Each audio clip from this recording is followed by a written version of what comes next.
Discernment Series Section 8. Is it unloving? Is it unloving to deal with negative things and point out doctrinal error? Paul tells us we are to let our love abound in knowledge and in judgment.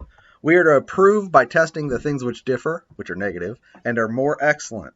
It is part of a process of walking free from offense unto the day of Christ. And this I pray, that your love may abound yet more and more in all knowledge and all judgment, that you may approve the things which are excellent, that you may be sincere and without offense until the day of Christ. Once again, note that discernment and the coming day of Christ go hand in hand. When Paul speaks of being sincere and without offense, it means that we have truth in our inward parts and we've navigated through and been delivered from all the untruths that have come and put stumbling blocks in the walk with the Lord. In the Bible, love and truth go together. They cannot be separated. James says that whoever helps a believer out of error saves a soul from death.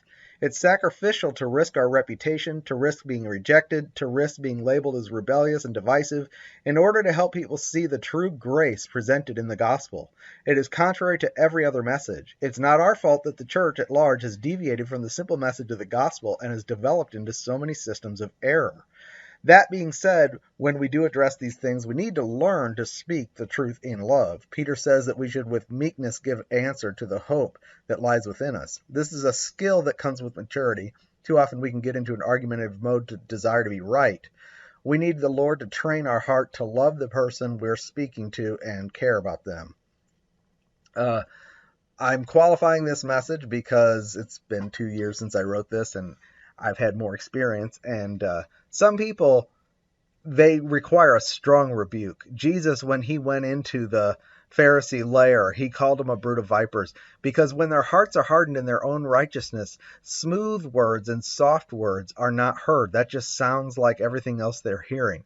It takes the offense sometimes to stir them up so that they can really, like Paul, he was breathing threats against the Christians, and he knew that he was walking contrary to everything he'd learned about who God is when he was murdering Christians. But it took getting him stirred up in that offense so that he could really see what was in his nature. Sometimes they have to do what they're going to do so that their heart can be pricked. And, Jesus said to Paul, it's hard for you to kick against the pricks. His conscience was bothering the whole time he was doing that. But if he hadn't been offended by the likes of Stephen and others, he would not have been stirred up in such a zeal. Sometimes we can't see who we are, especially in religion, because we think we're so nice. We're whitewashed tombs, and we don't see the death in our inward parts. So that's why God uses offensive rebukes in many cases to rouse the anger of a wolf so that they will see what's in their own heart and hopefully repent.